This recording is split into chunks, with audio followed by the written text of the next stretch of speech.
No verão, quando eu tinha 19 anos, sofri um acidente de carro que mudou minha vida.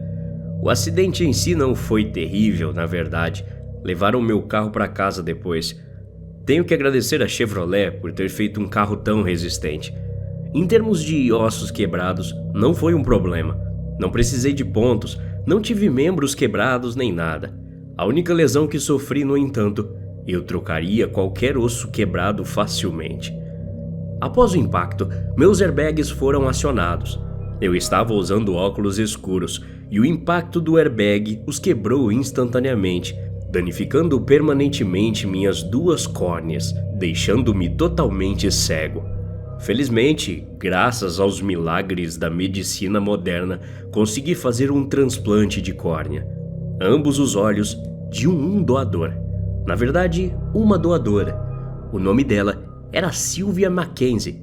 Era uma senhora idosa que morreu durante o sono aos 87 anos e foi enterrada junto ao seu marido, que morreu de pneumonia vários anos antes. No começo, foi fantástico.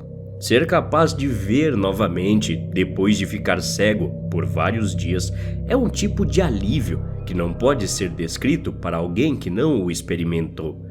Você rapidamente esquece as cores, os efeitos da luz e os reflexos. Acha que se lembra, mas recuperar a visão torna tudo mais claro. Uma complicação comum da cirurgia, no entanto, é o astigmatismo, que sofri um pouco. Fiz um exame oftalmológico semanas depois, após a cicatrização do transplante, e recebi meus óculos no dia seguinte. Fui para a faculdade, mas tive que desistir porque não podia continuar estudando sem a ajuda financeira que perdi devido às minhas notas baixas. A vida vinha me jogando dificuldades e ficou claro que com um emprego em tempo integral, simplesmente isso não iria funcionar. Como muitos da minha geração fizeram, cheguei à conclusão de que uma renda era mais importante do que uma educação, especialmente com essa educação exigindo que eu pagasse milhares de reais por ano. Agora, tenho 23 anos e trabalho no pronto-socorro do mesmo hospital onde recebi minhas novas córneas. Eu tenho uma vida modesta, mas é o suficiente para viver sozinho. Minha vida é muito boa, exceto que recentemente comecei a sentir que estou ficando maluco. Um dia, no final da tarde, um paciente deu entrada no hospital queixando-se de dores no peito. Um homem de 92 anos. E eu o reconheci. Eu sabia que nunca tinha visto esse homem na minha vida, pelo menos não conscientemente. Seu nome era Leonard, mas atendia por Léo. Ele fez o ensino médio numa escola da cidade vizinha e depois se mudou para se tornar criador de gado. Ele trabalhou na agricultura durante a maior parte de sua vida, bem depois da idade média de aposentadoria, ajudado por seus 3 filhos. Sua esposa, a falecida Júlia, morreu ano passado de gripe. Ela não era do tipo que ia ao médico, achava que eles eram mentirosos, sempre tentando forçá-la a tomar remédios. Uma noite, no entanto, sua febre aumentou e ela não acordou. Pensei em Léo por alguns dias, mas finalmente o estranho encontro saiu de minha mente. Na semana seguinte, porém, vi outra pessoa que reconheci. Eu estava num mercadinho local, cerca de uma semana atrás, comprando uma caixa de cervejas.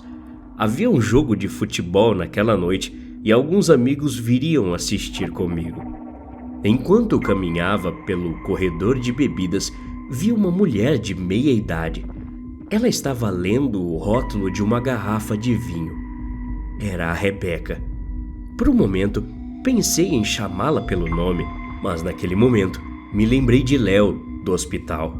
Claro que eu não a chamaria pelo nome, porque tenho certeza absoluta de que ela pensaria que eu era louco. Não tenho certeza se ela estaria certa ou errada sobre isso, mas quando a vi, senti um desejo profundo de conversar, como se eu estivesse vendo alguém de quem me importava profundamente, de que não via há anos. Eu rapidamente terminei minhas compras e fui para casa para começar a preparar o jantar. Naquela noite, eu estava nervoso. Meus amigos estavam bebendo e comendo, se divertindo. Eu não comi, eu não podia, apenas bebi. Depois que o jogo acabou, todos estavam sentados conversando, falando sobre trabalho, garotas, drama familiar, qualquer coisa. Coisas que os caras falam quando bebem. Decidi que, como um deles era um amigo mais próximo, eu iria me abrir com ele sobre o que estava acontecendo. O nome dele era Eric. Eric tinha sido meu melhor amigo desde que eu era criança. E diferente desses outros dois que vi no mercado e no hospital, ele eu conhecia de verdade. Ao falar sobre isso, Eric apenas me disse para tentar dormir tranquilo e que, mesmo depois disso, se eu ainda não conseguisse tirar essas paranoias da minha cabeça, ele e eu poderíamos conversar sobre o que estava acontecendo. Eric falou isso pensando que talvez eu tivesse bebido demais e estava deixando algo pequeno me assustar. Beber com o estômago vazio pode deixar a gente doido mesmo, disse ele, notando que eu não tinha comido. Na manhã seguinte, acordei antes mesmo do sol nascer. Não estava de ressaca, o que foi bom. Levantei-me, fiz um café e sentei-me ao lado do meu computador de mesa.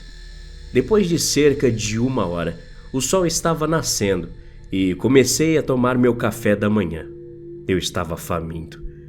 Assim que chegou uma hora razoável da manhã para incomodar alguém, liguei para Eric.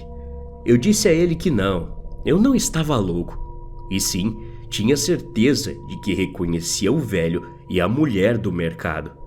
Ele tentou ser útil, mas não deu muita atenção. Conversei com ele por cerca de 1 hora, repetindo que conhecia de verdade o velho e a mulher do mercado.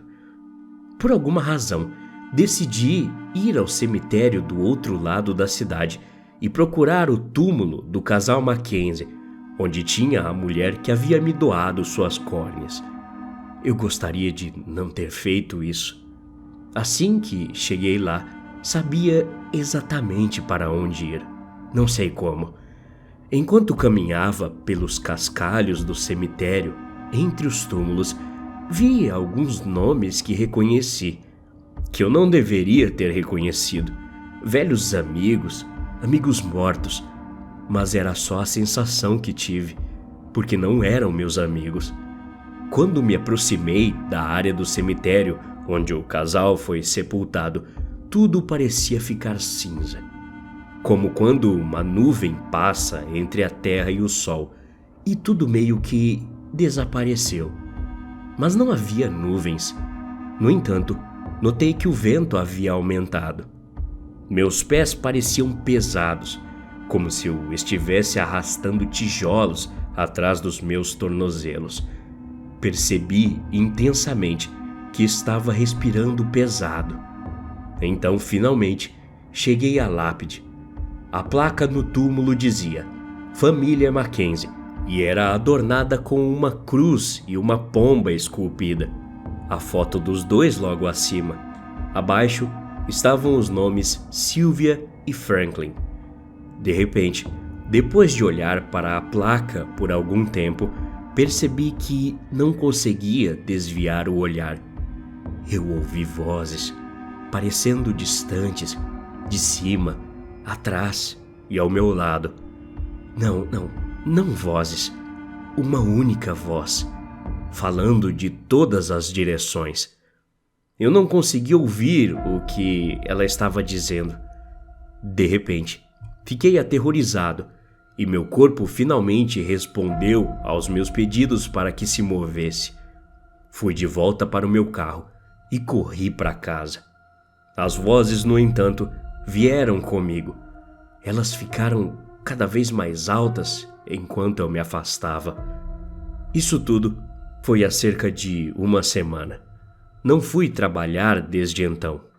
Também quase não comi. Não sei o que fazer. É por isso que estou dando meu relato.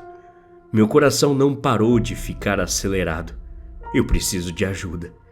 Não sei se preciso de um exorcista ou um psicólogo. Só sei que não aguento mais essa voz na minha cabeça. Está em toda parte. Ela sempre repete a mesma frase dizendo: "Eu não posso ver. Ajude-me, por favor. Não consigo ver nada." Até a próxima. Obrigado.